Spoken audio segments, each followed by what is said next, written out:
Calling case A831169, Christopher Wren versus AffinityLifestyles.com Inc. You have some things to discuss before we bring you? Yes, Your Honor. Briefly, first, there was a couple exhibits related that comprised of medical records related to Eric Carrier and Severin Morales that we wanted to make sure were admitted. Madam Clerk, what were the next two in order on plaintiff's list?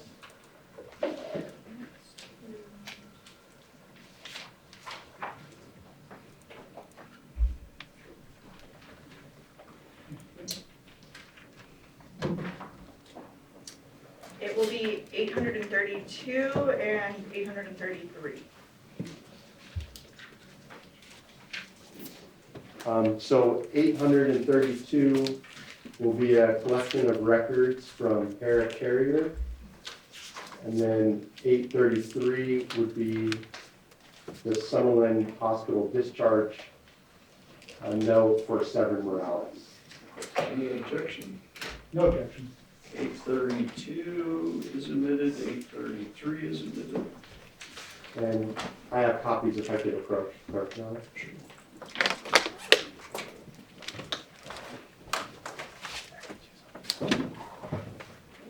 Thank you.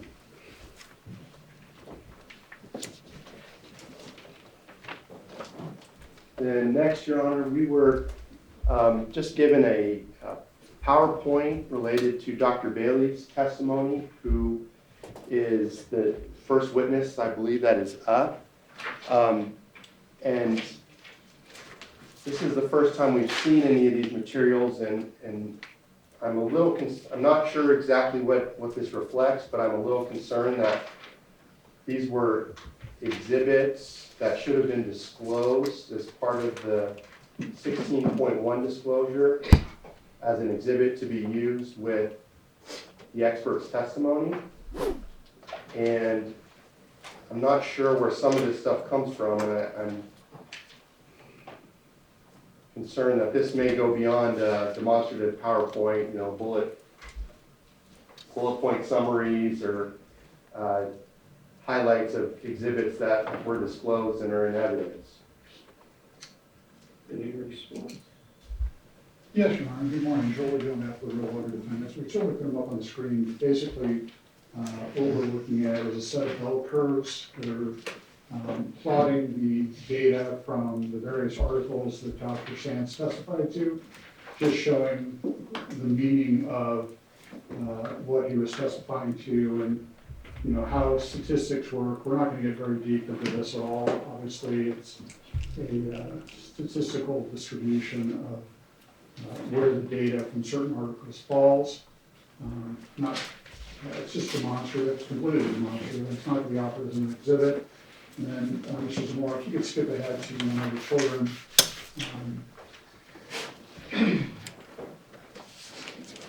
And what we're looking at here is the data from Dr. Sands, and it's been plotted on a graph.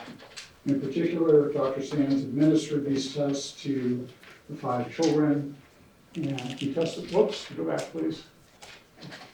Just hold it right there, thanks. And what Dr. Sands testified to is certain test results of the children were the at-risk category, and certain test results were not. And this is just a simple graph showing that data versus where they fall into at-risk or clinically significant.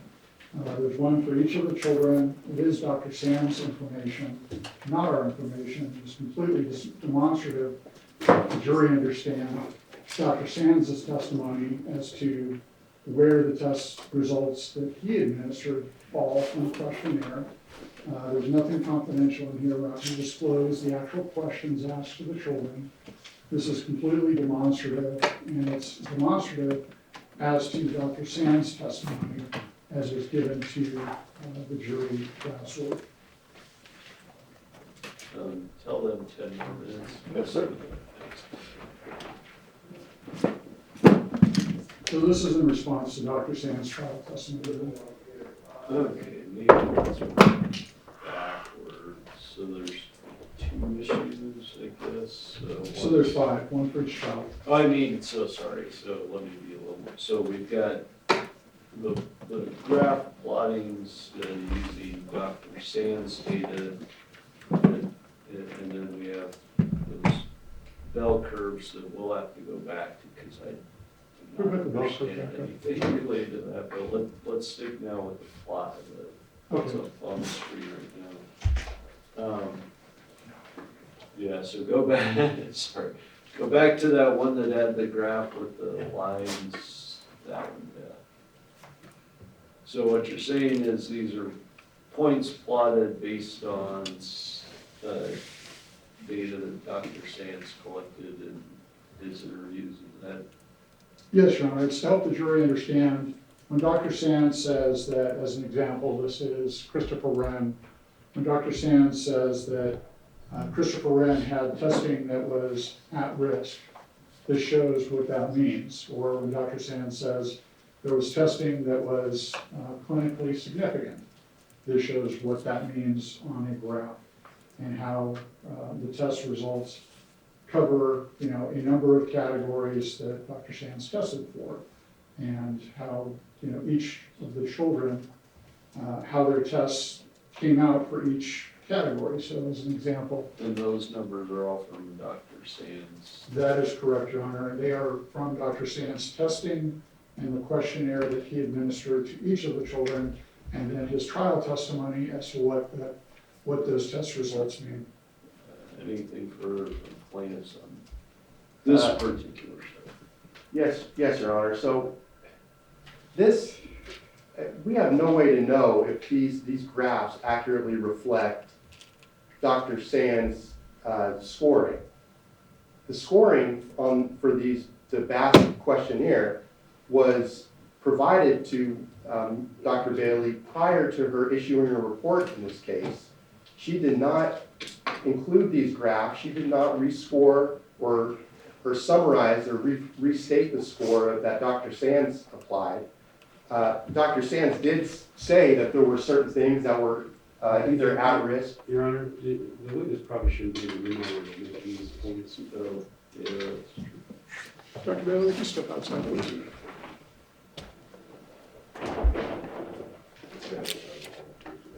Yep. So, start the rebuttal over again. Yes, Your Honor. So Dr. Sands did administer the BAS questionnaire to the parents, and he did score them. And he provided the questionnaire responses and his scoring to defense and Dr. Baily. I think it was sometime around February 23rd. Dr. Baily had those materials when she issued her report on March 1st. She did not put any exhibits purporting to reflect Dr. Sands' scoring. So we were never able to show that to him and say, hey, does this accurately reflect what you scored? We were just given these this morning, first thing, and we have no way to know whether this is accurate, whether there's issues with it, whether she did anything to change anything that Dr. Sands scored. All of this is just last minute. We have no opportunity to evaluate it, which is why 16.1 requires the disclosure of exhibits to be used with the expert's testimony at trial. For this exact reason, if they want to put something like this up, they got to disclose it. We get an opportunity to look at it, to confirm and understand what it is, and be able to articulate appropriate objections or point out where it's wrong or prepare for cross-examination if it isn't. This is completely new. It So wasn't discussed you got it this morning? this morning, yes, sir. Anything from the defense? Yes, Your Honor. Dr. Baily produced her report before she got the basic data. There was a fight over getting the raw data, and the raw data went from Dr. Sands to Dr. Eckhoff and Dr. Baily. And so I think it's a little bit misleading to say, well, it's not in the report. She's responding to Dr. Sands' trial testimony, and Neither party invoked the exclusionary rule in its fair response to Dr. Sands. Moreover, they get an opportunity to cross-examine her. Again, she didn't change any of his data. This is his data. This is Dr. Sands' data. And it's directly out of the rule So I allowing mean, so, a you know, summary. one of the instructions to the jury will be, you know, arguments of counsel are not evidence. And so, like when you're saying, well, it's Dr. Sands' data, I mean, I understand you're telling me that. And I'm going to assume that Dr. Baily is going to say that. But I'm concerned in terms of the timing, I think, is a real issue here. So when did, because you've said, Plaintiffs has said, oh, we gave Dr. Sands data, Dr. Baily got it back in February, you said something to the effect that kind of addressed that, but kind of didn't, in terms of there was some issue on delay or something. So when did Dr. Baily when did plaintiffs provide the data to you or to Dr. Baily? It was after our initial report, and this is in response to his trial testimony, which we received the transcript, or Dr. Baily received the transcript on Friday. So I'm gonna ask my question. The raw data from Dr. Sands, I have to check with my colleague as to when we got it. I remember there was a discovery fight, a special master order and a ruling, and then eventually the data was provided, but it was much later after expert reports. Your Honor, I do not intend to cast any dispersions on Mr. Odou. I don't Well, want that's to. why I asked him, he's telling me, hey, you guys delayed, essentially, is his argument, and so I'm asking, okay, because you told me they got it February 23rd, he's telling me something that isn't really answering my question. Your Honor, to the best of my understanding and belief, these questionnaires were provided to both Dr. Baily and Dr. Etkoff on February 21st. Yeah, I got that from you. I'm asking them because he keeps telling me something in response to that still isn't clear. Because he's talking about some discovery fight and. Well, Your Honor, on that, what happened was we No, all I care about right now is when they got it. You told me they got it February 23rd. Your Honor, if I may, I have Dr. Baily's report here. The report, as Mr. Pepperman referenced, March 1st, 2024. She refers to the VASC 3 scores in this report. So the fact that she's referring to the scores in the report tells us that she must have had the information prior to You when would think. she signed the report.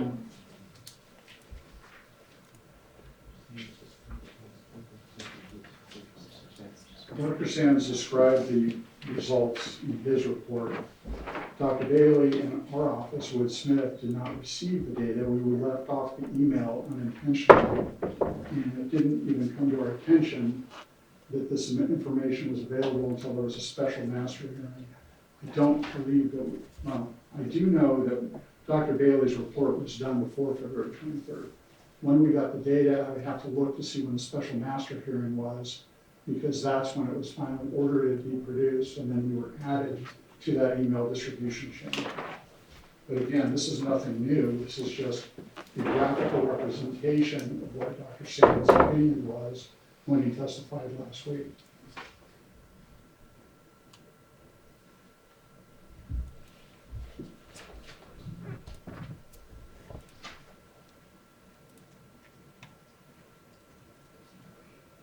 Well, let's I now have the answer.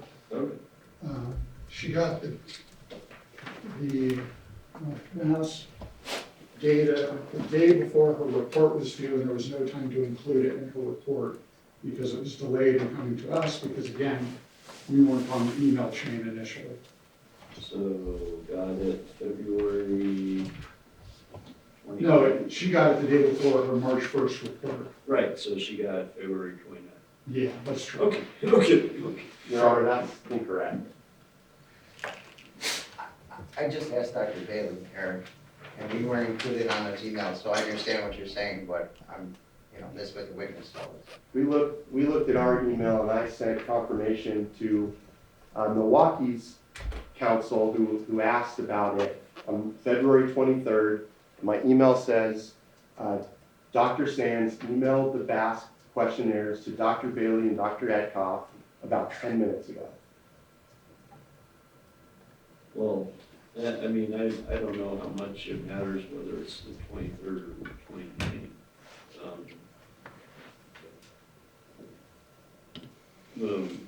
Okay, well, let's go to the other point, which was that other graph, bell curve thing. If you can pull it up. I have no idea what this is, so Mr. Odou, tell me what I'm looking at here. So, Your Honor, there are a number of articles that Dr. Sands relied upon and provided testimony to the jury as to, what the testing of various pools of people revealed. And what we're showing here is a graphic representation of what those articles show. In other words, this first article has the tests of visual motor integration, and people who were injured with liver injuries were testing slightly below the mean, the average. As you recall, Dr. Sands attempted to explain what was the 50th percentile, what was the 90th percentile, and what those articles mean.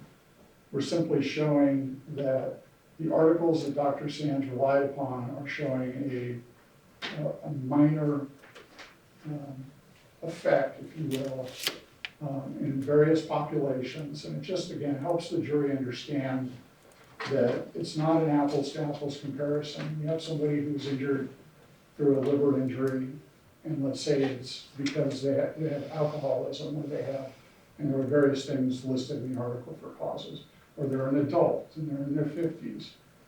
Even in those instances, the amount of deviation from normal is very modest. And so when we look at a series of bell curves, we see the motor integration, we see people's omissions, they forget things.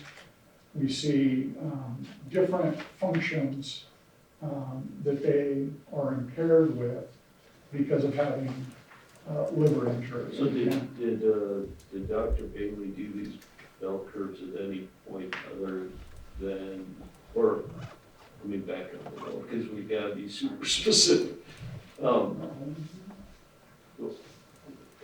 When did Dr. Baily do these bell curves? I believe they were taken from the article, or pulling back up the articles.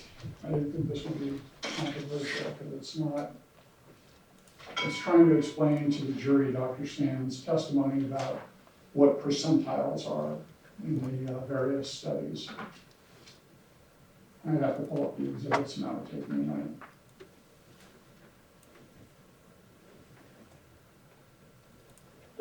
So is the answer to my question, did them sometime after Dr. Sands testified at trial? We received them after Dr. Sands testified at trial, and it was to try to explain Dr. Sands' testimony about the various articles.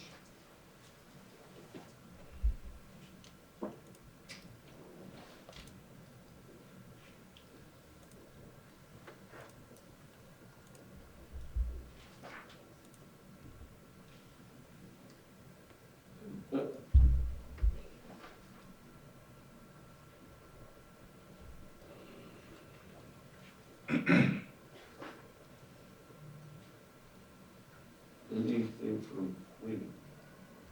Yes, Your Honor. I've never seen these before, and I haven't paid as close attention to the articles as Mr. Mirkovich, but if this is something that's contained in the exhibit in the article and they're just recreating it, I'm fine with that.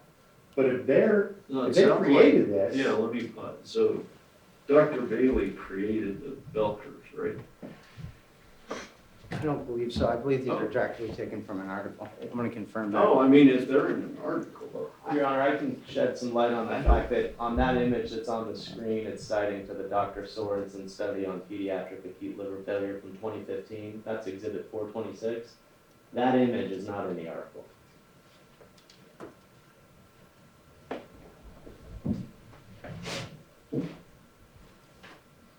And is there more than one of these bell curves? Yeah, there's 4 of them. Show me the, does anybody have them printed out for me? It's hard for me to, I'm pretty sure. sure, yeah. That's a package containing everything. Okay, thanks. Maybe I should ask for this.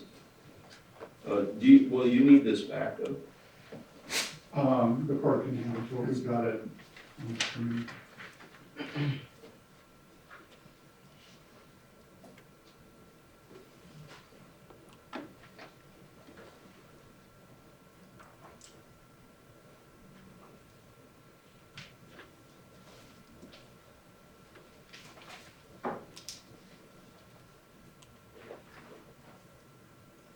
Okay, so I need to know, I guess, I mean,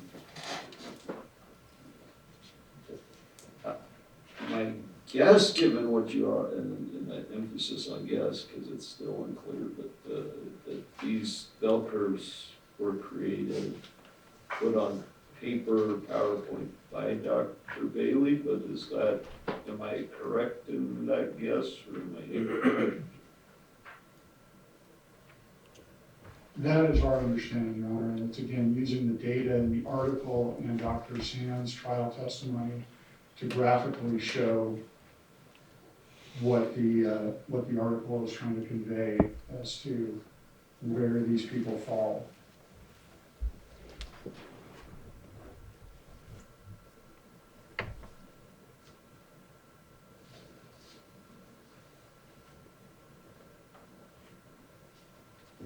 This-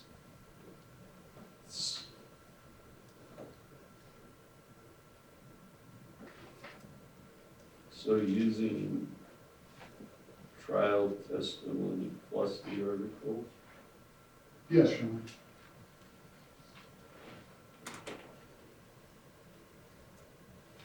anything further from plaintiff? Yes, Your Honor, Mr. Odou essentially conceded that this is not a demonstrative, that they're just depicting something that's in evidence or a summary of testimony. They created this. They're extracting data from an article, creating this bell curve and plotting the data. Those are opinions. Those are substantive opinions that weren't disclosed to us. We have no ability to determine whether this chart or this data is accurately plotted, if there are issues with it. And we would object to her getting on the stand and showing this type of depiction to the jury. So the bell curve, so yeah, it's hard when you're coming in absolutely blind like I am right now as plaintiffs are too, because given this morning or whatever. The stars, so the bell curves themselves without the stars, are they in the article? No, the article doesn't show the data in a bell curve fashion. It plots it in a bar graph, series of bar graphs. So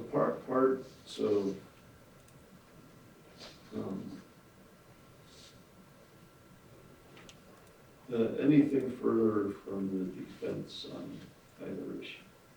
No, Your Honor. Anything further from plaintiffs? No, Your Honor. So I have to kind of make a record, I think, I was gonna say for myself, but for everyone, I guess. It's difficult to respond to an issue like this, not having the issue raised previously. So we're here with the jury out in the hallway. It's now 11:27. We're supposed to start at 11. I'm told of the issue, at 11 when I come in.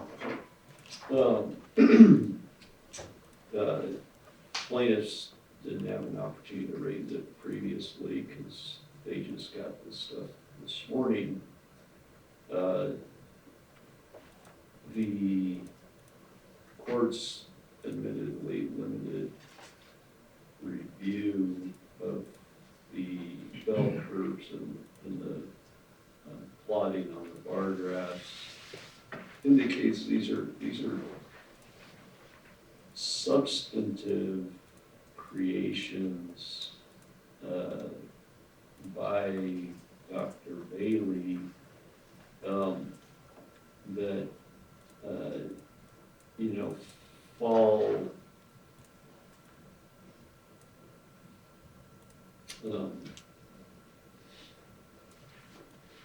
aren't simply demonstratives. They're essentially encapsulated opinions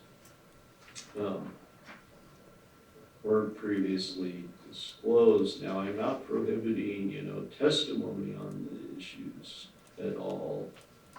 But one, we don't have full compliance with disclosure rule.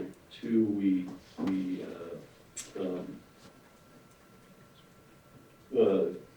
have a danger of confusion because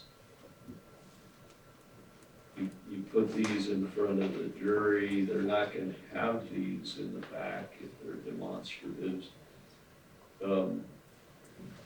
I haven't seen anything like the bell curves or the plotting on the bar graph until just now, and I've had a hard time following.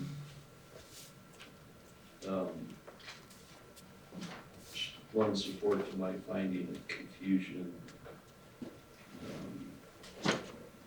potential confusion that these are high potential of confusion putting these up in front of the jury. The bar graph underlying data provided apparently, whether February 23rd or February 29th, that was either one's 4 months ago almost. So that goes to the disclosure issue. Certainly Dr. Baily can testify, but I'm precluding putting these up in front of the jury as demonstrative. Anything else? No, Your Honor, thank you. You can have this back. Actually, you probably want to make it a court record, I would guess. Let's make this important.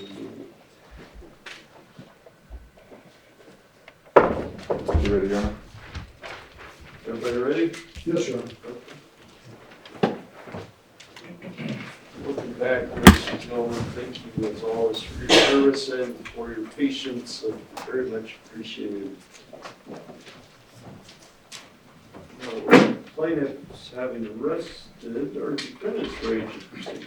Yes, Your Honor. Okay.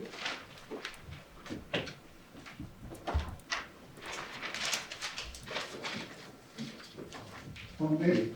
I've spoken to some. Is that not working? Probably Thank you, sir. Appreciate it. Okay. Halfway under error, Your Honor. We're good to go. Okay.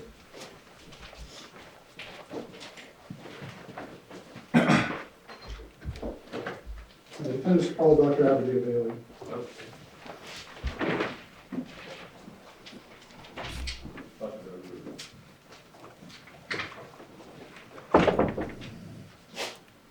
Oh, absolutely, please.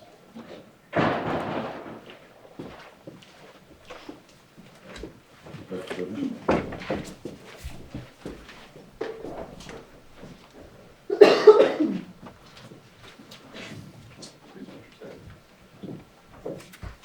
You'll remain standing, raise your right hand, face the clerk, be sworn in. You do solemnly swear the testimony you're about to give in this action shall be the truth, the whole truth, and nothing but the truth, so help you God? I do. Please be seated. State and spell your first and last name for the record. Abigail Baily, A-B-I-G-A-I-L, Baily, B-A-I-L-Y, no E. Good morning, ladies and gentlemen of the jury. Good morning, Dr. Baily. Dr. Baily, can you tell us, first of all, welcome, can you tell us what kind of doctor are you? I am a clinical neuropsychologist. And what is a clinical neuropsychologist? I see patients in practice that are experiencing changes in their thinking or functioning psychologically, and we do evaluations, comprehensive neuropsychological evaluations to evaluate and explore if there are any diagnostic reasons that they might be experiencing those difficulties. Then if so, appropriately make diagnoses and make recommendations for treatment and referral to other types of providers. And where are you currently working? I have several positions. Currently, I own a private practice here in Las Vegas where I see patients that are referred to me from various medical providers, either pediatricians, their general practitioners, or also neurologists. I see patients across the lifespan of my private practice from as young as 6 years old all the way up to in their late 80s to 90s if there's concern with cognitive decline related to dementia.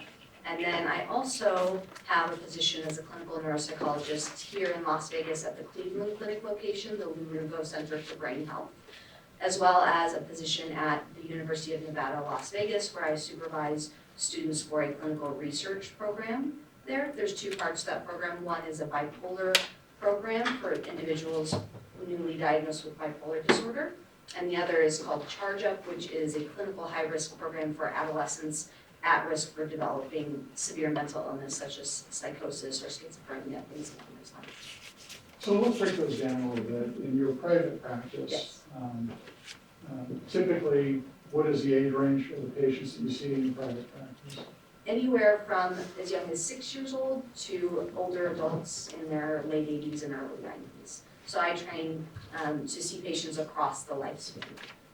And in your private practice, you're actually seeing patients here locally in Las Vegas. That's correct. I receive referrals usually, like I said, from a medical provider, a pediatrician, or a general practitioner or neurologist. They come to me, I complete a full day evaluation, which usually lasts somewhere between 6 to 8 hours, where I run through various cognitive tests to assess their cognitive functioning, their thinking skills, psychiatric functioning, how that might relate to their thinking skills. And then at the end of all of that, write a report. Oftentimes I'll then meet with the patient again to provide what we call feedback, where we go over the results and facilitate referrals and help them to kind of navigate any of the recommendations. For example, sometimes with children that we recommend academic accommodations through the school, sometimes there's a little bit of complications with navigating that system. So usually with that feedback session, we kind of go over and help with guiding them through those referrals and recommendations. Without getting into any competencies of any of your patients, can you give us kind of an overview of the type of, just very general categories, the type of issues that you see in your practice? Yeah, so I'll start kind of chronologically with children. I often see children with developmental disorders, things like learning disabilities or intellectual disabilities, autism spectrum disorder, and things along those lines, ADHD. I do occasionally see children in private practice that have acquired brain injuries, so have had a head injury, concussions, or mild traumatic brain injuries, sports concussions, things of that nature.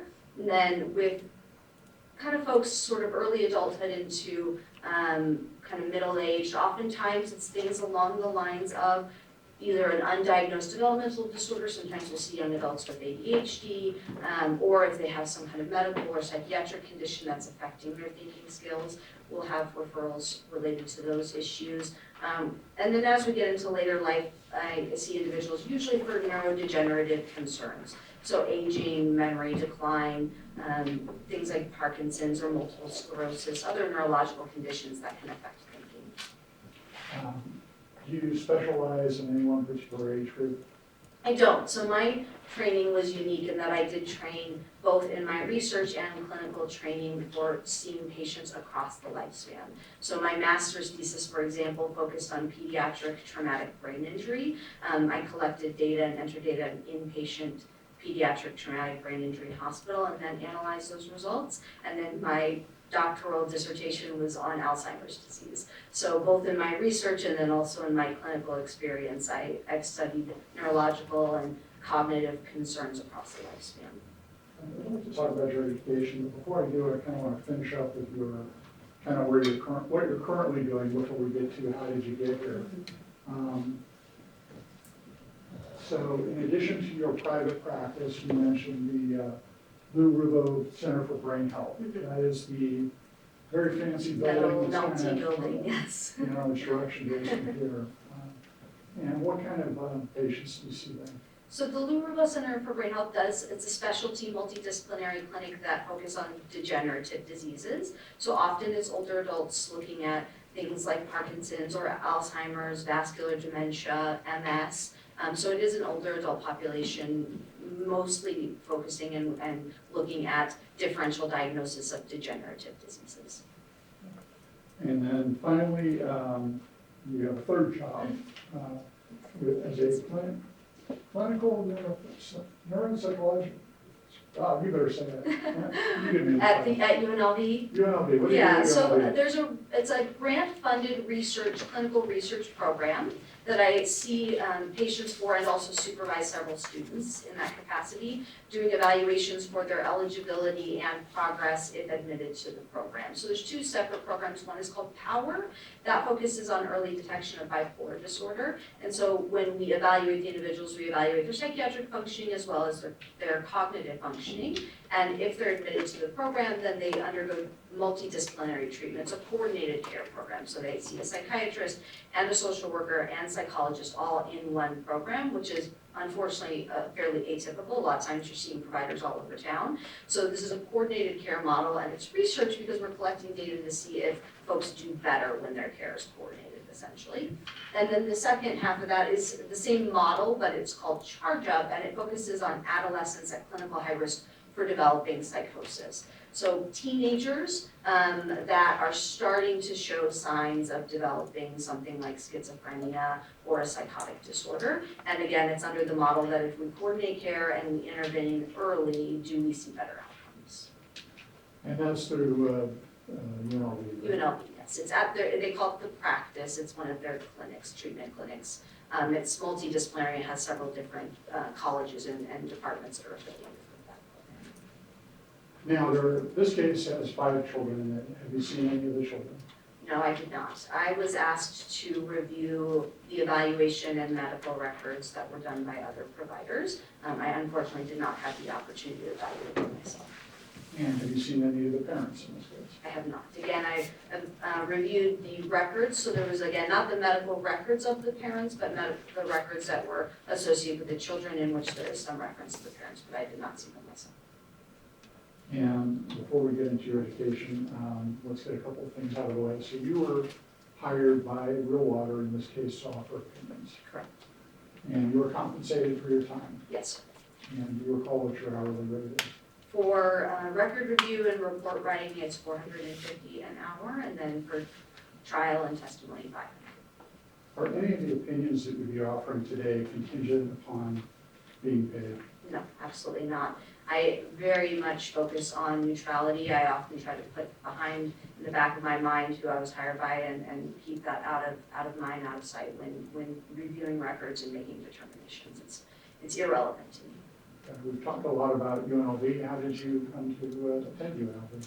So I was admitted to the doctoral clinical psychology program, which is what brought me to move to Las Vegas in 2013. I had did my undergraduate in Texas at Texas State University, studied psychology and biology there. And through my studies, became familiar with the field of neuropsychology, became interested in neuropsychology, became affiliated with a professor here at UNLV and did some research with him before relocating, applied to the graduate program here and was admitted.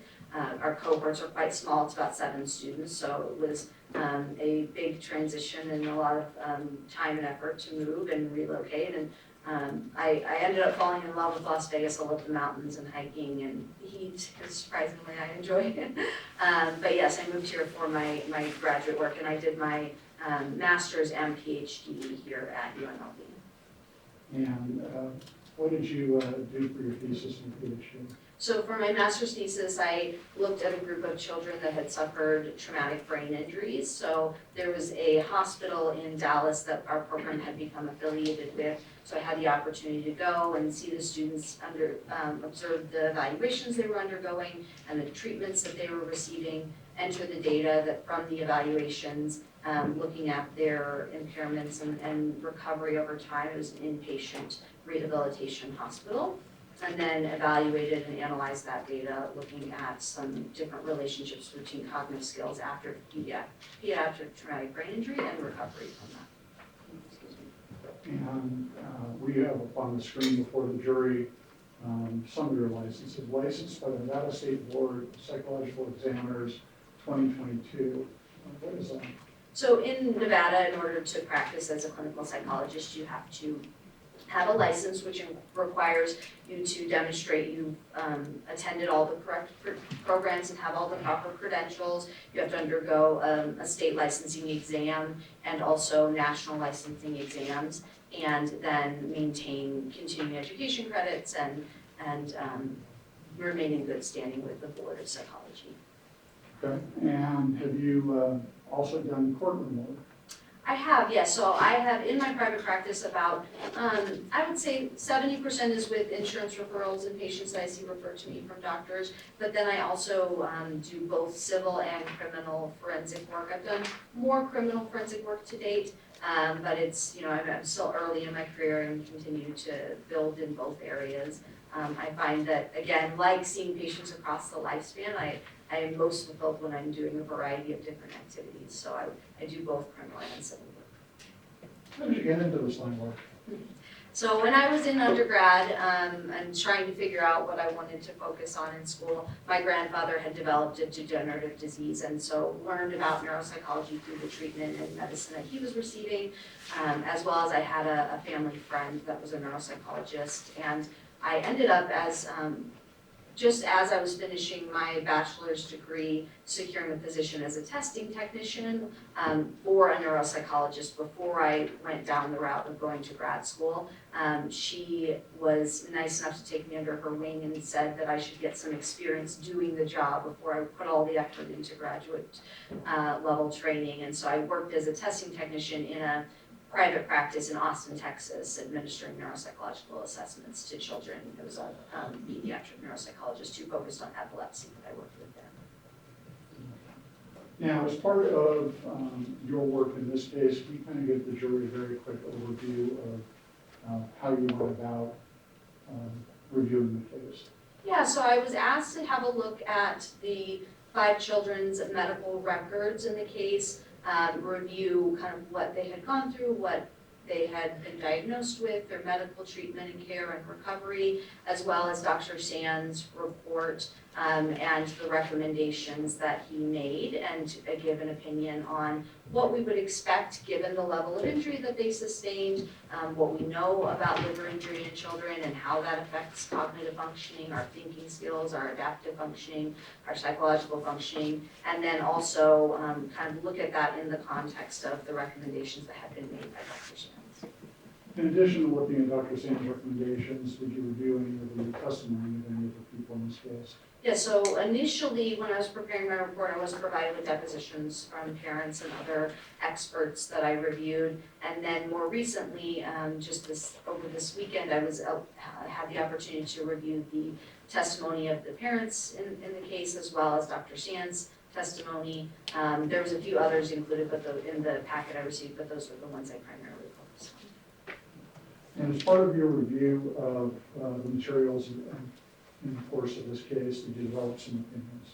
I did. The first thing I came to realize is that because acute liver failure in children is so rare, we have very limited research in what is available to make kind of estimations or conjecture about what we might expect in these cases, which is limiting. There's research on liver disease in adults, there's lots of research on chronic liver disease and other things, but trying to find a research that was most consistent with what these children experienced and the injuries that they sustained. My first, thing that I came to was that what we have is limited, which is challenging. And is fortunate because that means it's very rare and not very many children have experienced this level of injury, but it does pose a challenge when making estimations or trying to project what we think might happen in the future. But what I did find is there was some research, limited as it was, that did have a sample of individuals that most closely represented what these children had experienced. And based on that and in combination with other research that I reviewed that was a little bit less of a good fit, I was able to kind of get a sense of what we might expect. Okay. And why would a clinician look at research and trying to come up with a plan and course of treatment? So research, within the field of psychology and neuropsychology, there is a huge emphasis on being evidence-based, meaning we don't want to go out and make, opinions and have beliefs and tell patients things that are just based on what we think might happen without having some kind of foundation with which to base those opinions on. So we're always looking for studies that have been peer-reviewed, that have had lots of people review them and review the accuracy of them and the procedures and the protocols and make sure all of those things are sound in order to draw conclusions from those. And so we always want to start from that foundation. Now, the thing that becomes complicated is when you don't have a good comparison, when you don't have, or there are limited one-to-one samples of research that match the population that you're looking at and trying to estimate. Well, a couple of days ago, the jury heard what a peer-reviewed article is, but it was in a different field. In your field, what is a peer-reviewed article? Essentially, your peers are your other colleagues, your other psychologists or doctors, individuals that understand the procedures and protocols and methodologies that should be used for research to be sound. And so it's very easy with data to kind of massage the data or do things that can make it say what you want it to say if you're not following good scientific approach and good scientific behaviors. And so peer-reviewed is once an individual has collected data, they've run analyses on it, they've written up a paper that summarizes what they think it means, then they submit it to different journals who then have colleagues and peers in the field have a look at it, go through the methodology, go through the analyses and the results, and make sure that everything is above board, make sure that all the kind of rigorous scientific methodologies and approaches were followed appropriately.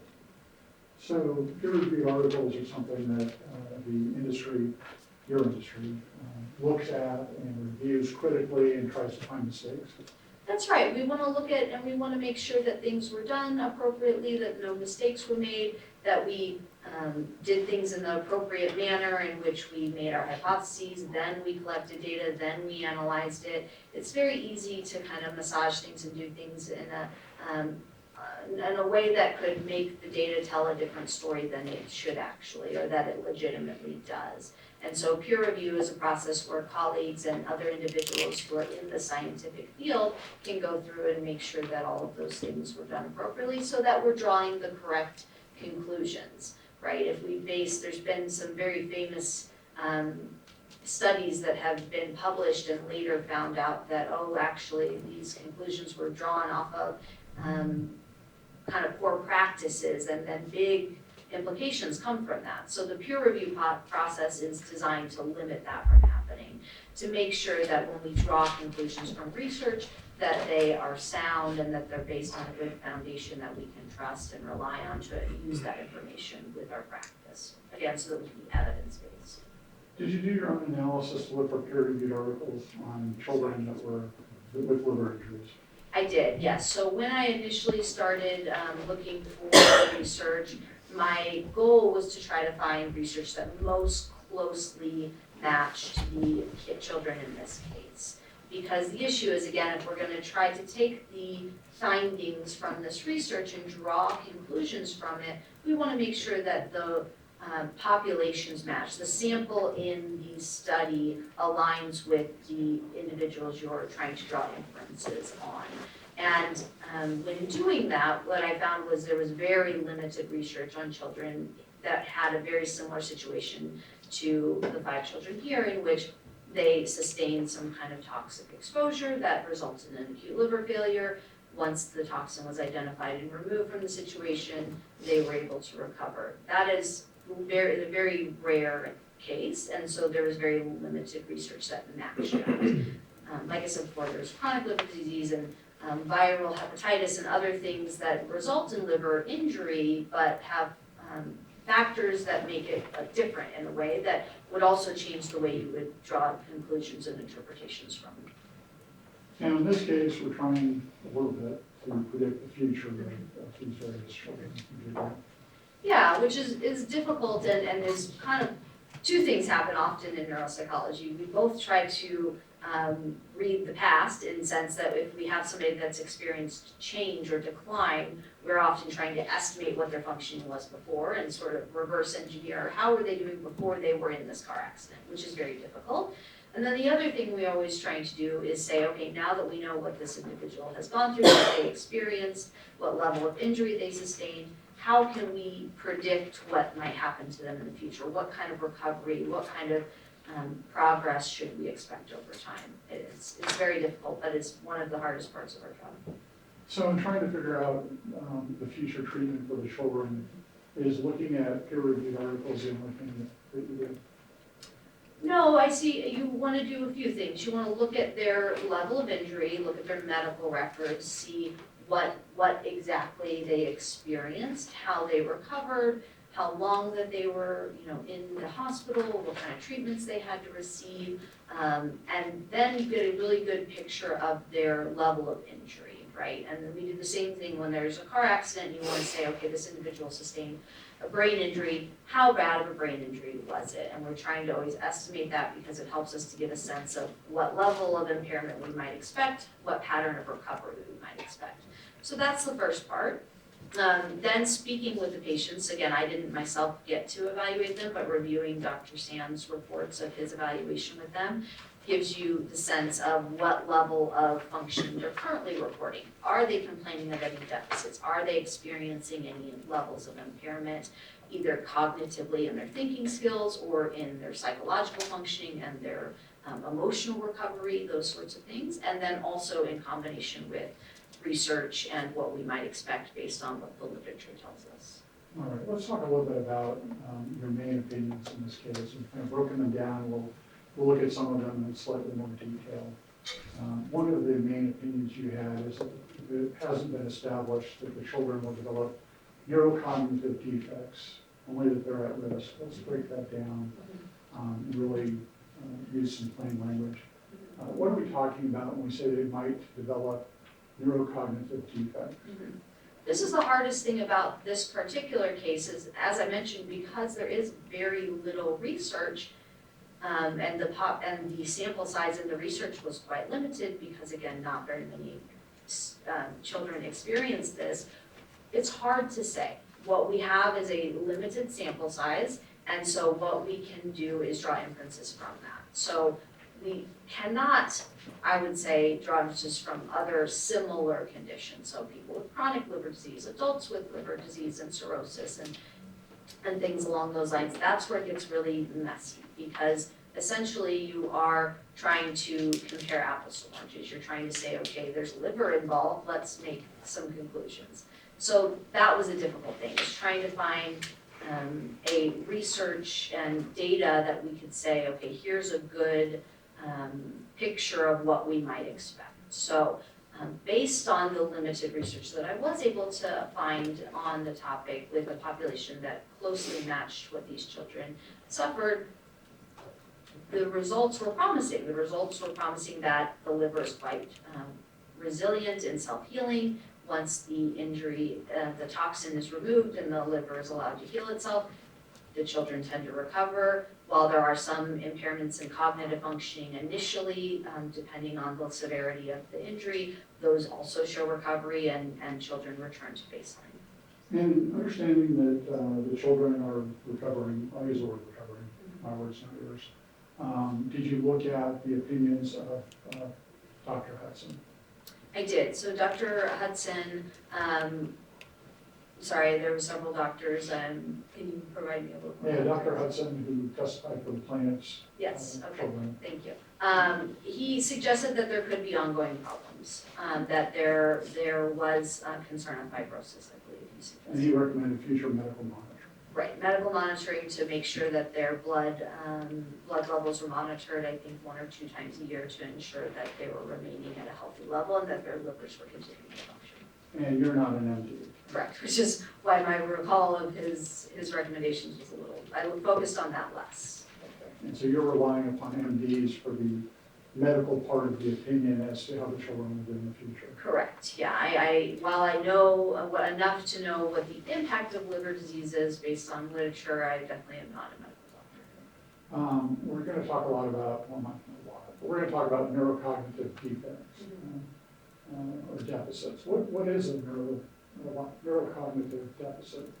Yeah, so it's kind of a tricky thing to explain because essentially we look at all of our different thinking skills. So when we talk about neurocognitive functioning, essentially we're talking about the various thinking skills or abilities that allow you to function in the world on a day-to-day basis.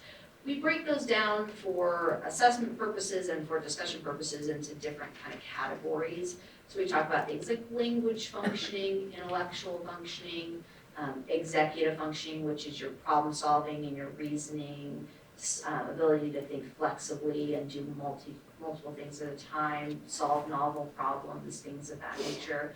Memory, new learning and memory is another cognitive functioning that we would assess in neuropsychological and neurocognitive functioning. Attention, working memory, processing speed, all the things that you do in a day-to-day basis to allow you to navigate the world, from everything from getting up and making breakfast and multitasking to doing your job to attending school, all of it. And so when we talk about a deficit, all of those abilities, we have come up with tools to assess them.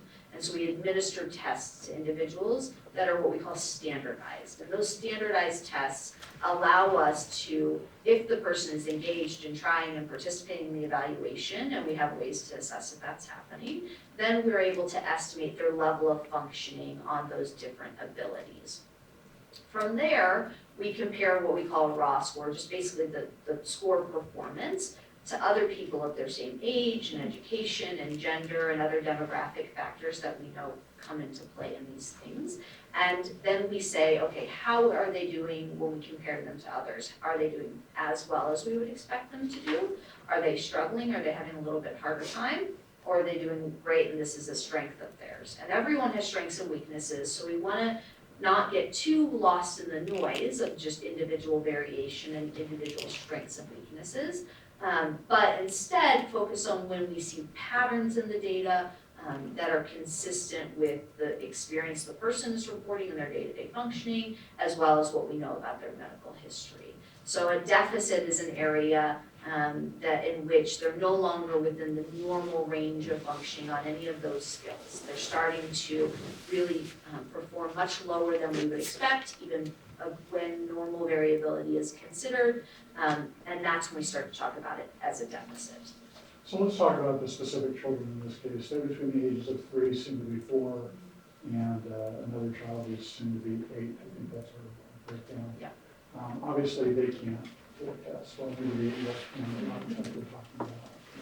Well, there are some neuropsychological measures for children as young as 3 that you do get less precise data, and a lot of times it's often believed to wait a little later to do any sort of neuropsychological assessment. There are some though, so I'm not going to say that they don't exist. Well, let's talk about what was done for these children. Sure. So in this case, they were not assessed. So a questionnaire was given to their parents called the BASC-3, and that is a questionnaire that the parents complete, and it's their report on certain abilities and certain behaviors. It addresses psychological functioning and other concerns that the parents have. It's a way to quantify or to add up and tally the subjective complaints of the parents. So what the parents are observing, and then it puts it into number, also again still compares it to others as to what we would expect just with normal variability. But it is not an assessment, what we would call an objective measure, where we test the child and have them solve a puzzle or work on a test or answer questions, things of that nature. So the testing, and use air quotes, the Yeah. testing of the children in this case was done through Dr. Sands.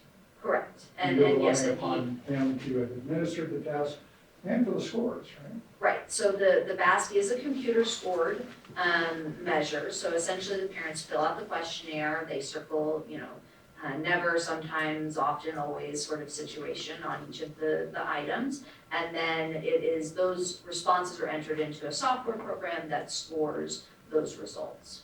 And can the parents write in comments as well? They can, so at the, I get dry mouth when I talk a lot. At the end of the questionnaire, so there's depending on the age of the child, there's more or less questions. So for the youngest children in this case, there's about 139 questions, and then for the older children, it goes up to around 175.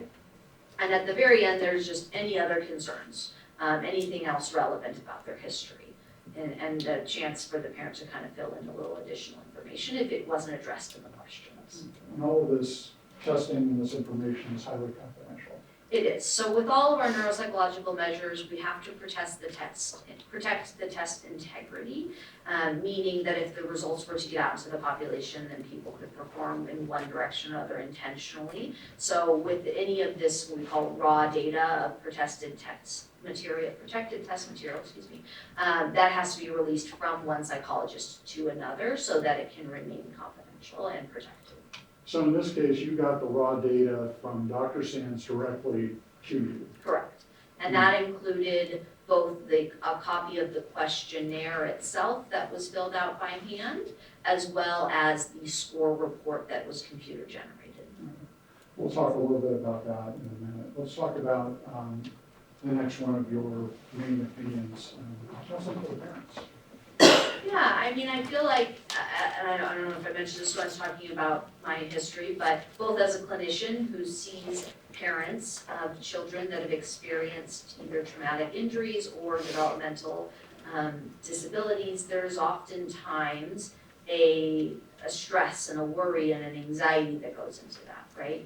You, especially if it's something traumatic and unexpected, then you would, as a parent, will tend to kind of be overly stressed or worried about your child's health, second guessing, anxious, hypervigilant.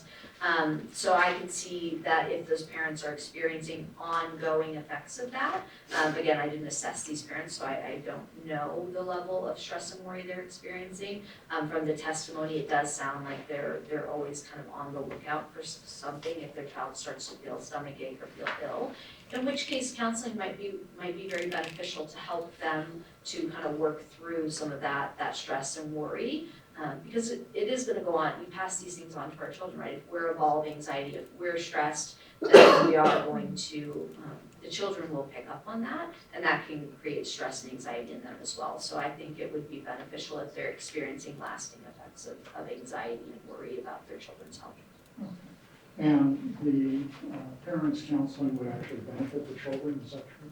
Yes, I believe so, because again, we as parents, and I have young children, I get this, when I feel anxious, they pick up on that, right? So if the parents are worried anytime the kid gets a stomachache and they start to kind of become overbearing or hypervigilant, and the children pick up on that stress, then that can create stress and worry and anxiety in the children as well.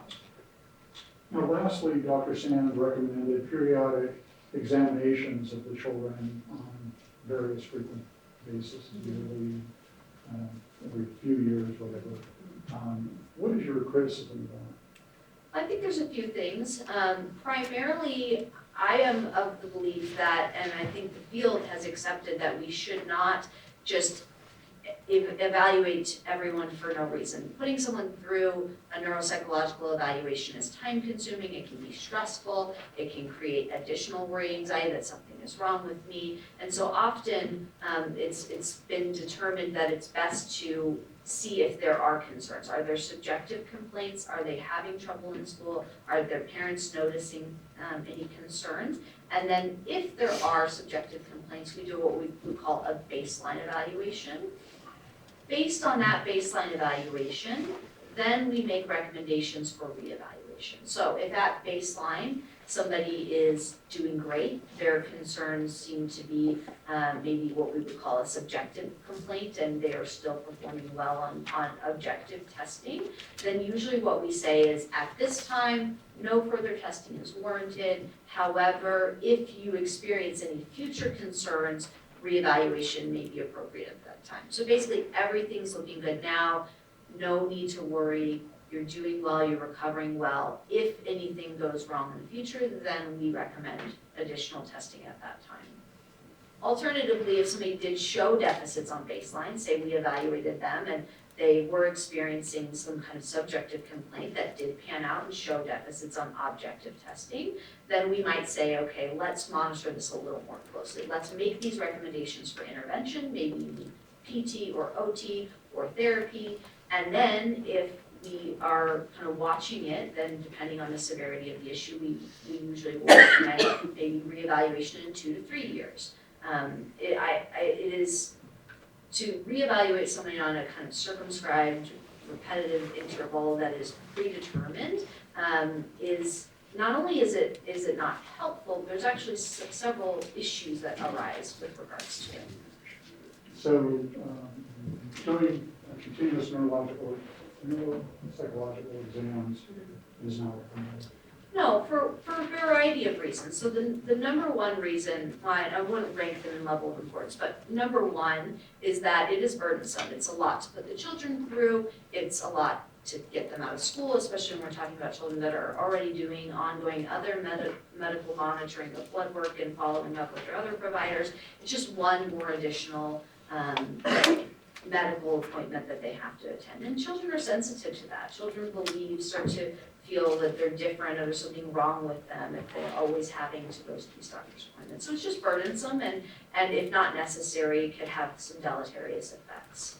Another issue that we run into, especially if we do these reevaluations too frequently, is the issue of practice effect. So individuals, we only have so many standardized tests, right? So there's a WAIS, which is the adult intelligence test. There's a WISC, it's the children's intelligence test. There's one version of it. They renew it or update it every 10 to 15 years. And so you can only administer that same test to a certain individual so frequently. And that's true of most domains. There might be 1 or 2 different tests, but we are limited in the assessment measures that we have. And that's partially related to the standardization procedure and how much goes into data collection to come up with the norms that we create. So when you evaluate an individual in a repetitive frequency every 2 years, every 1 year, twice a year, then the issue is they start to learn the tests themselves is one issue of practice effect. And also they actually just become more skilled test takers. So they learn the dynamics and the process and they do better on the tests. And the problem with that is if there were decline, so say, and based on what we know, I don't think we would necessarily expect it, but if there were decline, we might miss it. Because if the children are getting better, because they've been reevaluated so frequently that they now know the tests, then if they were reevaluated and they just did better because of practice, we actually lose that nuance and that sensitivity that you would pick up on if the tests are novel and new and they're not familiar with them. And then the last issue just with repetitive reevaluation is that there is something considered an iatrogenic injury. And essentially that you can actually be convinced by your medical providers and feedback you've been given that something is wrong with you. And you begin to believe that about yourself. and you internalize it, and it affects the way that you see yourself in the world. You start to see yourself as damaged, and especially if we told these children you are almost guaranteed to develop a problem in the future and we have to monitor really closely, they can begin to believe that about themselves, and it can be damaging. Dr. Baily, thank you. We'll go back for 1 minute. Your Honor, may we approach? Sure.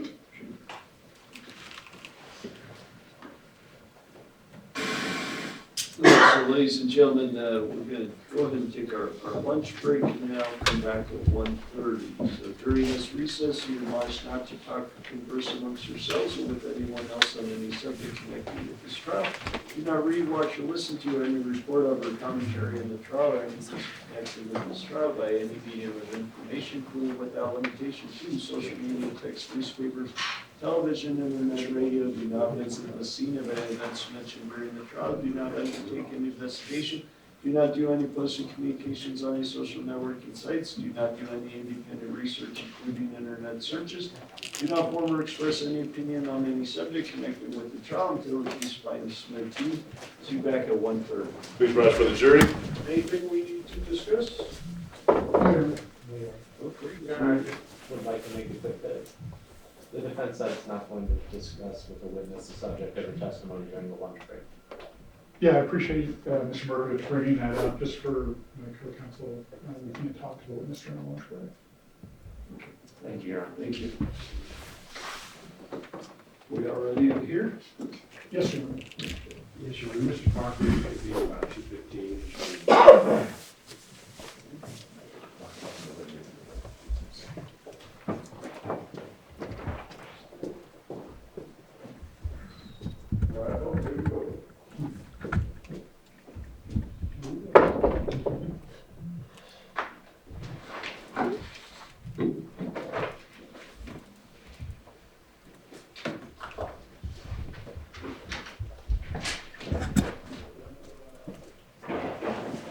Mr. Parker, you're early.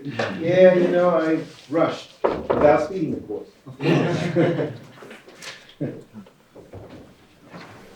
Please be seated. Welcome back, ladies and gentlemen. Thank you for your service and for your patience. Is defense ready to proceed? Yes, sir. Thank you very much. Good afternoon. Good afternoon, Dr. Baily. Mrs. Moore, can you put up the Chris Wren slide, please?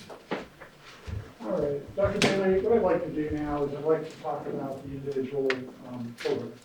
And in particular, let's start with Chris Wren. We're going to do a little bit more detail for Chris Wren and then hopefully a little faster with the other children. What is a BASC score? So BASC is the parent report questionnaire that Dr. Sands administered that we were discussing earlier.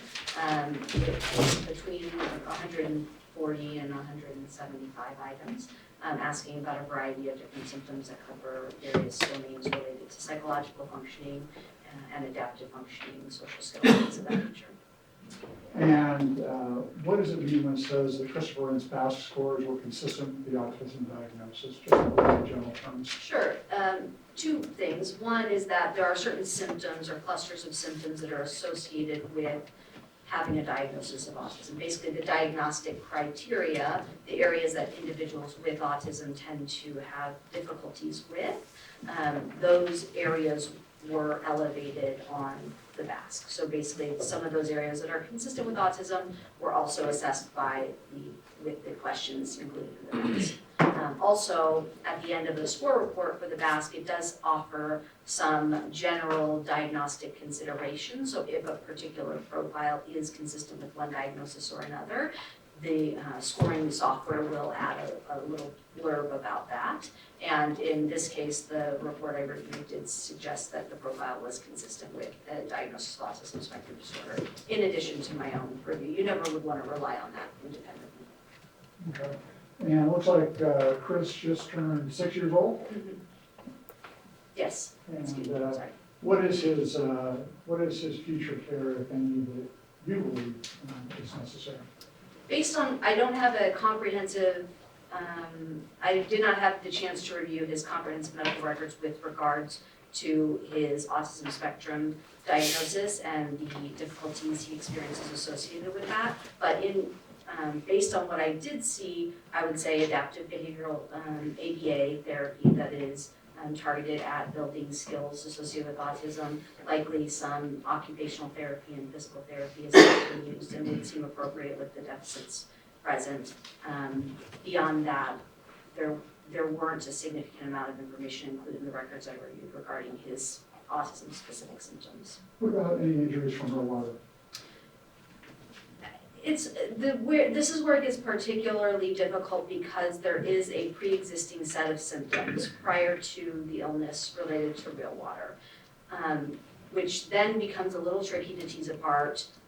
There is no research that would suggest we would expect someone with autism to fare any worse or better than or have a greater impact on their functioning as a result of liver injury.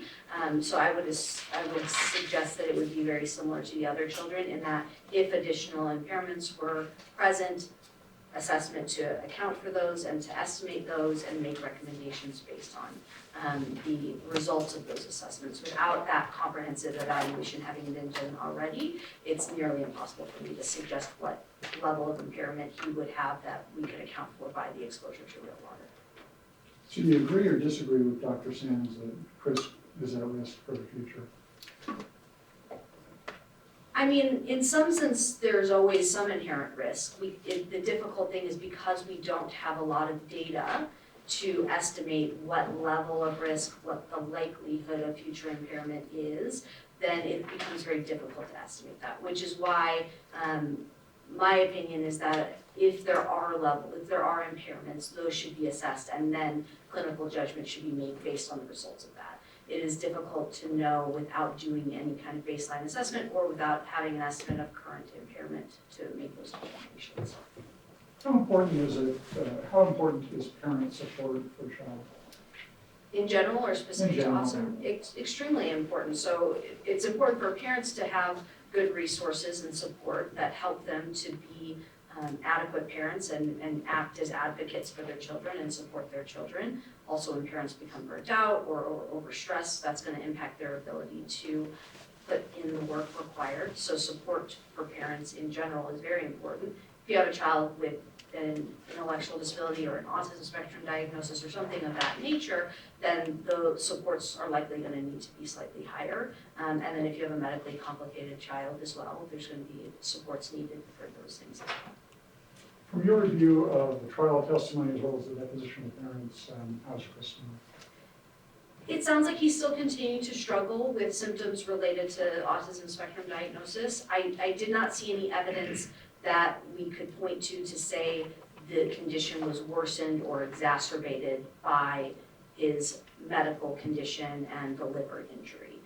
I understand from what I read that because he is a child on the spectrum, the experience of being hospitalized was probably more stressful. Their sensory sensitivities, being poked and prodded, being around people he's not familiar with, was likely more stressful in the moment. The issue is I can't say that that necessarily translates to any worse further outcome or long-term outcomes. So he is continuing to struggle with symptoms that are related to his autism spectrum. And in looking at this case as a whole, you look at all the parents' testimony, right? Correct. There's no dispute that what the parents went through was an awful experience to use a layman's term. Yes, absolutely. It sounds like it was quite stressful and traumatic for them. And you don't have any criticism of the parents?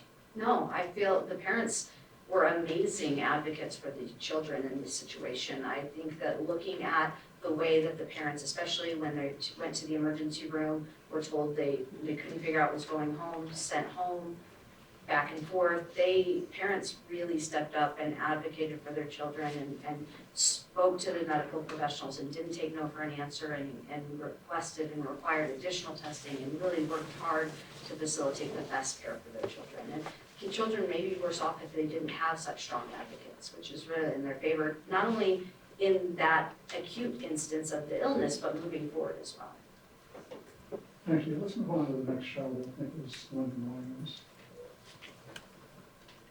So I guess mine is in different order. You know what, let's go with your order, Mark. Who do you have next? Hereditary. Again, what did her BASC scores look like? Yeah, so most things were within the normal range. There were two scores, one that was of slight interest or significance and one that was in the at-risk range. So one score was anxiety, and that score fell in right on the cusp, 1 point below the at-risk range. So it was still within the normal range. The only reason I paid any attention to it, most scores, if they're in the normal range, great, they're in the normal range. In this case, her parents did report some anxiety, so I made note of the middle mental note of that it was approaching at risk. And sorry, let me back up. When we look at the BASC scores, they range from the normal range, so scores that fall within the area we would expect on the various domains. Then there's an area that is labeled at risk. And those scores are between 60 and 69. It's a standard score that's converted. I won't get too bogged down in that. And then above 70 is considered clinically significant. So her anxiety score was in the normal range, but 1 point down for being at risk, still in the normal range. And then she had a score, what we call somaticization, that was in the at-risk range. And the somaticization is basically how one experiences their psychological distress if they tend to experience it in physical symptoms. So if they're the type of person that when feeling anxious, when feeling sad, they tend to feel nauseous or get nervous and shaky or have different physical symptoms, headaches, things of that nature, that's considered somaticization. So experiencing your psychological feelings physically. And that was in the at-risk range. She had no scores in the clinically significant range. And to evaluate traumatization, basically what the BASC test does, as I understand, is there's a series of questions that the parents answer for certain situations that they have experienced. Is that? That's correct, yeah. So there's various questions. Some are posed as situations, some are posed as just does your child experience these symptoms? And they have to answer on a scale of never to always. So there's a range there that they can answer so they can provide a little nuance. And then those scores are all kind of added up. And if any particular questions that pertain to a certain area of concern, if they reach a certain threshold, that's when we start to talk about a score being either at risk or clinically significant. And obviously clinically, when one of the scores rises to clinically significant, what does that mean? It essentially means that that individual, and in this case, the parent's report of the child, is that the symptoms or the experience that they're having in any particular domain is above what we would expect. So if anxiety, for example, were in the clinically significant range, then that would mean that her parents were perceiving her to experience more anxiety than we would expect in a normal child her age without any difficulties. And did Hera have any scores for any of her past test results in the clinically significant range? No, so again, there was one in at-risk. Again, that's sort of approaching clinically significant, but not there yet. Nothing was in the clinically significant range. All right, let's go. Actually, we gotta finish up. How's she doing currently from the information you were provided? Yeah, it sounds like from what I read in both the testimonies, the depositions, and the report from Dr. Sands, she seems to be doing quite well. She's active in her school, she's playing softball, she seems to really enjoy her studies, she's attending a fairly competitive school, private school here in town and getting good grades. Her parents did report some anxiety, particularly when I believe it was her younger sibling. If he gets a stomach ache, she becomes a little anxious about that. A little bit of separation from parents, but otherwise really thriving. And she'll be 9 years old in October? That's right. Just one more next shot. All right, we have the Williams twins. I guess London came up first, so let's talk about London. Yeah, would it be okay if I reference the report? Yeah. I just don't want to Please. confuse London. Twins, I'm not sure how twin parents do it.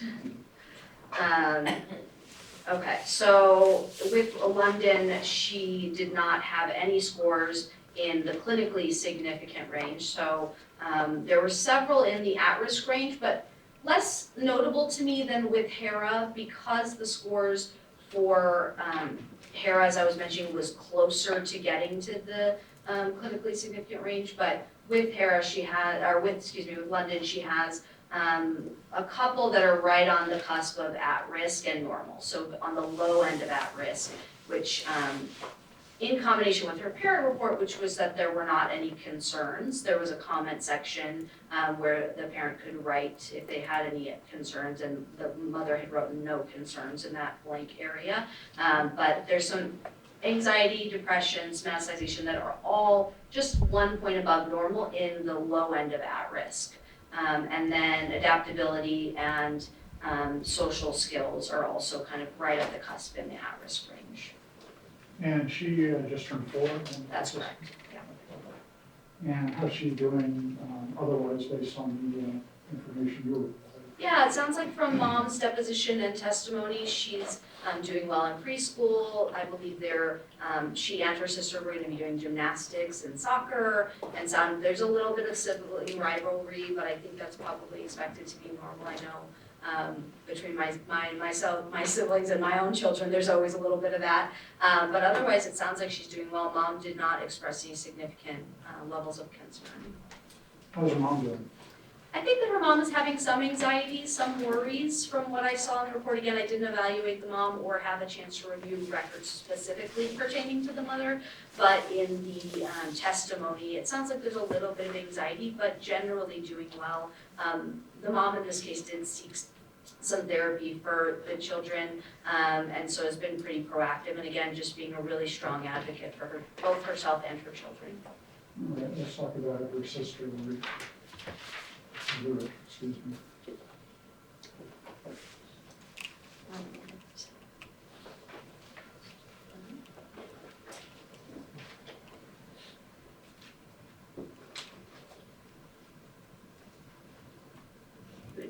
think I would put it right next to her sister. Yeah, I go back and forth between computer and. There it is, I found it. All right. Task scores when you have them. Yes. Okay, so a fairly similar profile, a little less in the at-risk area. Nothing clinically significant. The mom also, again, wrote in no concerns on this one.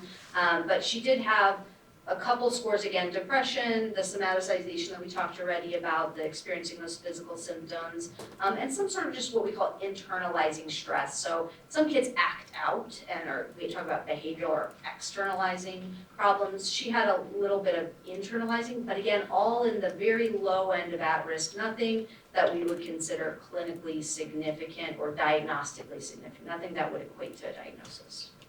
Again, 4 years old. Yes. Let's go on to the next shot. And I believe academically and in sports and whatnot, she was doing similarly to her sister. All right, Severin Morales.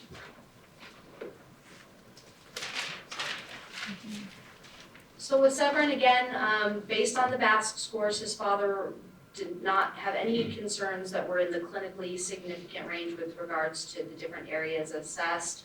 Only one score was just over the at-risk range, on the low end of at-risk, and that was again the somaticization, the experiencing those stomach pains and things when feeling stressed, those physical symptoms of psychological distress.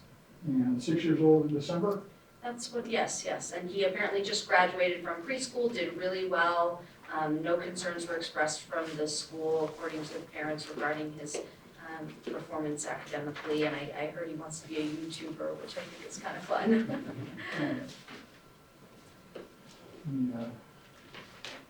Let's go back to the man. All right, there we go. So let's kind of sum up where we're at, and then I'll ask you a few other questions. So generally,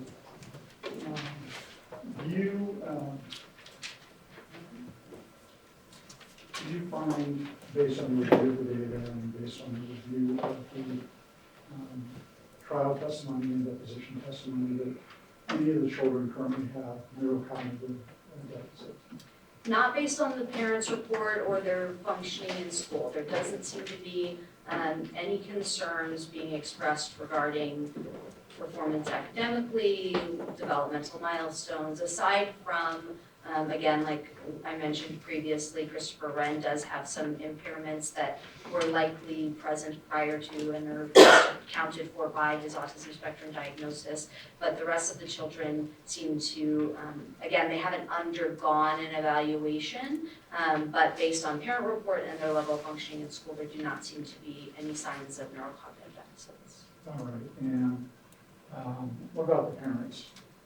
Neurocognitive deficits? No, going forward, Uh-huh. just to summarize, they could benefit from some cancer. Yeah, I mean, again, this was probably stressful and anxiety provoking. I will say trauma does not always equate to a diagnosis of PTSD or anything to that severity. People are quite resilient, people live through really stressful things, and not all, if not most, don't go on to develop trauma-related symptoms that are diagnostically significant. But that aside, they seem to be hypervigilant about their children's health and feel stress and worry when their children get sick. And that probably does trickle down to the children. The children are sensitive to these things. So parents would likely benefit from developing some healthy coping strategies and ways that they can manage that stress and hopefully be a little bit, protect the children in a sense that they don't necessarily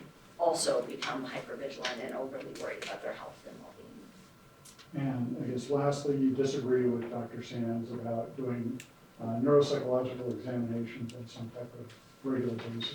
Yeah, again, as I stated before, I really do believe that if these children are doing well, they're successful, they are not struggling in school, it's simply not warranted. If the parents become concerned, if there's an area where one of them begins to fall behind, then an evaluation might be warranted. And then based on that, determinations, depending on the severity of the concern, can be made for reevaluation, the frequency of that reevaluation, and also any interventions that might be needed. So for example, an occupational therapy or something of that nature might be deemed appropriate if a child begins to struggle in an area.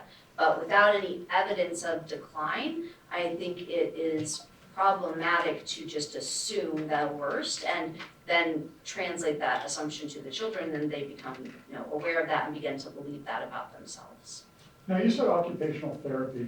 Now, obviously, occupational therapy for an adult is quite different, I would imagine, than for a child. So can you give us some examples of what occupational therapy would be for a child? Yeah, so for children, it depends on the issue that they're struggling with, but it's usually some kind of physical activity-based therapy where the occupational therapist works with the child on practicing and developing skills or practicing and developing adaptive behaviors or techniques that they can use to compensate for deficits. So for example, if a child was having motor functioning difficulties and was having a hard time with tying shoes or something of that nature, an occupational therapist might help them to work on that skill both functionally by practicing and using the muscles and seeing where the difficulty lies, but also with recommending, they sometimes go hand in hand with physical therapy interventions, physical interventions that can help to build the skill. And then sometimes they can actually put in place techniques or devices that can be used if the skill can't be learned or taught. They also work with them on transitions and other difficulties, but basically the things that the child might struggle with in getting through their day-to-day life, occupational therapists work to build those skills or to implement techniques to adapt for them if the skills can't be built. Dr. Baily, all of the opinions and testimonies and conclusions that you provided for this jury, given within a reasonable degree, a reasonable certainty within the field of neuroscience, neuropsychology, and psychology? They are, yes. Dr. Baily, thank you very much for your time. Thank you, As sir. a counsel witness. Okay. Any Chris? Yes, Your Honor.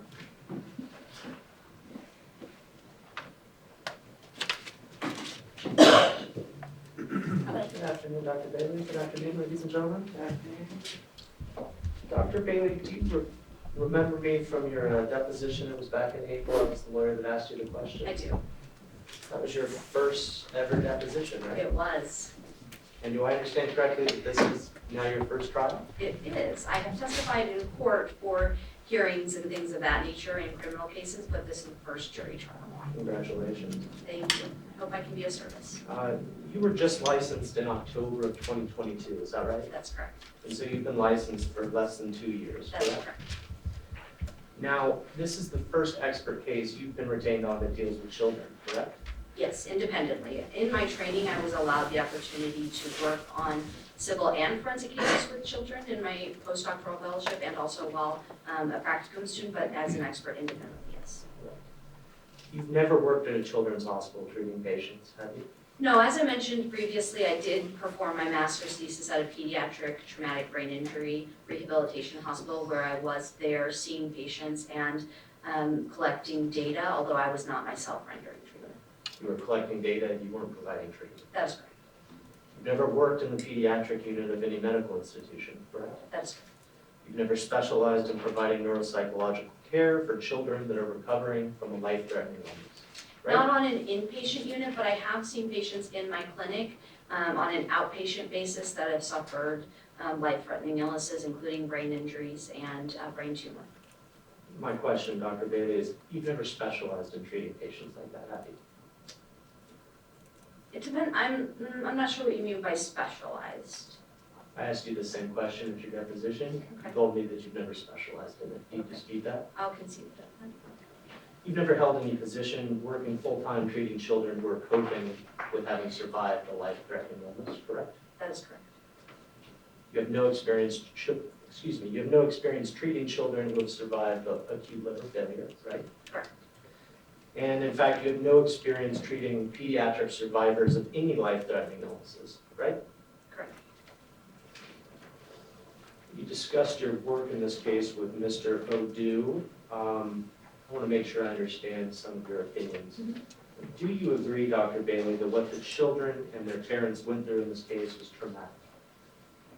I believe that it was definitely a very traumatic and stressful, anxiety-provoking experience, with the caveat that everyone experiences trauma differently and perceives trauma differently. So I would not like to quantify that without having been able to evaluate the patients myself, but it sounds like it was very traumatic, and I can imagine based on what I have reviewed that it was very stressful for them. You would agree that the children and their parents both suffered mental anguish, right? I have not seen that quantified, no. I have not been able to, based on the results of the evaluations that were performed, I haven't seen that demonstrated to a level that I would say is diagnostically significant. Again, I think mental anguish is a little bit more of a legal term than a medical or neuropsychological term. So as to whether or not the children in this case and their parents suffered mental anguish, your answer is I don't know. I haven't evaluated them, so it's difficult for me to say. And again, some of the children, they were quite young, it's possible they don't recall it. It sounds like it was very stressful, and at the same time, it sounds like they have been doing very well and are very resilient, and their families have been supporting them and advocating for them, and are thriving at this point.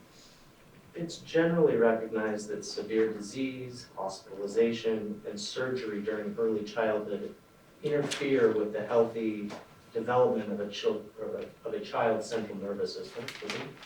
It can, depending on the level of injury and the level of illness. And you agree with that general proposition that it interferes with the child's development of its central nervous system, right? It can, yes. You agree that the children here are at risk, right? It is a difficult question for me to answer, given that the results as of right now is that they're doing well, and there is such limited research on the effects of something like this, that it makes it challenging to say the level of risk. There's probably, yes, some inherent risk, but it's hard to quantify that or say how significant it is. And again, I think that it becomes difficult when you over-pathologize and ensure that things are going to go wrong, that can become damaging. The best research on this topic suggests that the children are at risk, right? Again, there's not really great research on the topic. The research is limited in the application because there are a lot of other factors, and the chances of this and the likelihood of this are so low that it's not been researched properly, unfortunately and fortunately.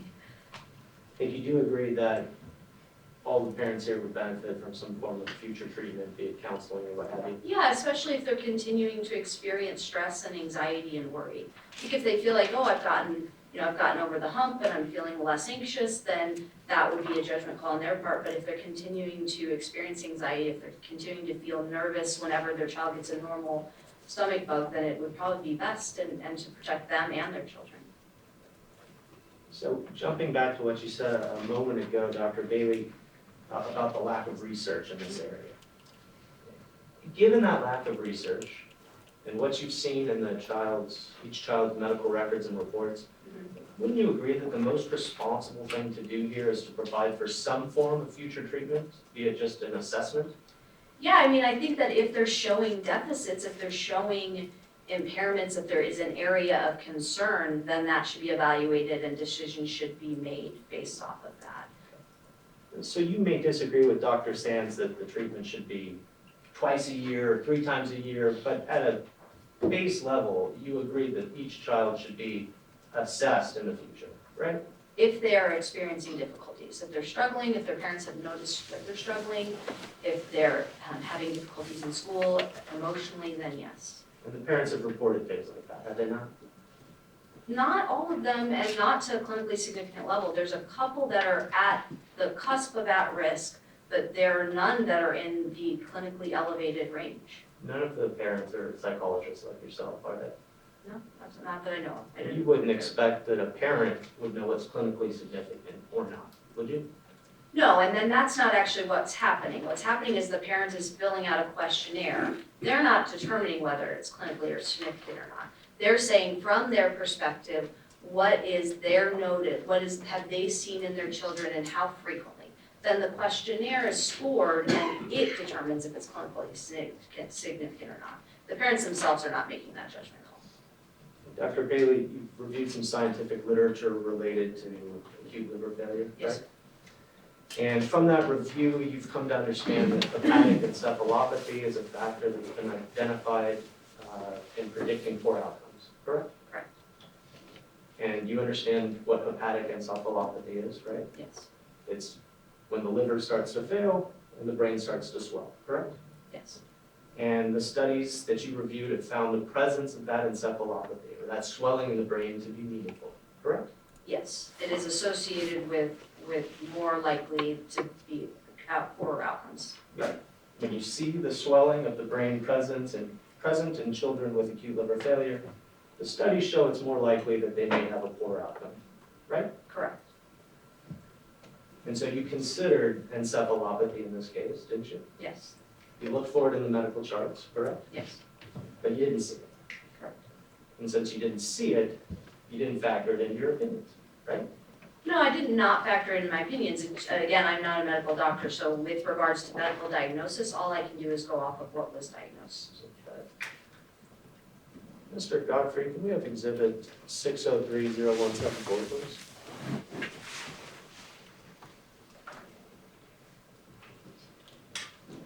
And if you could zoom in on number 6 here, it's about a third of the way down the page. Dr. Baily, I'll represent you at the top of this page. This is a record for Severin Morales, one of the children here. You with me? Number 6, this is a list of things that the doctor said Severin would need given his acute liver failure. Number 6 is perform frequent neurological checks. Paren, make NPO if encephalopathy worsens, close paren. Did I read that correctly? Yes. Do you know what NPO is? No. It means nothing by mouth. Okay? So the doctors here are saying that if Severin's encephalopathy gets any worse, we're going to have to no longer allow him to consume water or food by mouth. Do you understand that? Yes. Severin had encephalopathy, didn't he? I don't know that that actually can be interpreted to mean that. It wasn't listed as a diagnosis and it wasn't consistent throughout the record. It may be that they were considering it at that moment as a possibility and then later did not confirm that diagnosis. Switch to exhibit 661-0024, please. top paragraph, this is a record for Hera Carrier. Do you see that, doctor? Yes? Third line down on the right, Hera is most at risk for cerebral edema, bleeding, electrolyte abnormalities. And then moving down to the last line, Hera requires PICU level care for monitoring for encephalopathy with frequent neurological examinations due to her initial risk of acute decompensation. Did I read that correctly? Yes, and again, it is saying that she needs monitoring for it. It is not diagnosing encephalopathy there. Isn't the fairest reading of this record that Hera's encephalopathy is so bad, meaning her brain is so swollen that she's at risk of suffering edema? No, that is not the fairest. I don't believe that is the fairest reading of that. Okay, so you dispute whether encephalopathy was present with Hera? It is saying monitoring for it, so you're monitoring to see if it occurs. It says she's at risk for cerebral edema. It doesn't say she has cerebral edema. You also reviewed Hera's medical chart from Summerlin Hospital, didn't you? Yes. And you would have reviewed all of her discharge reports, how she presented at Summerlin, all those things? Yes. So, Your Honor, based on that, I move to admit Exhibit 674-0171. This is, I believe, a record that's not yet been stipulated into evidence. 674-0171. Do you have that? One moment, Ron. Sure.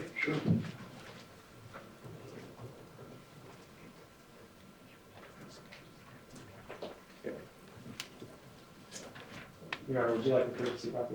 So, if council can come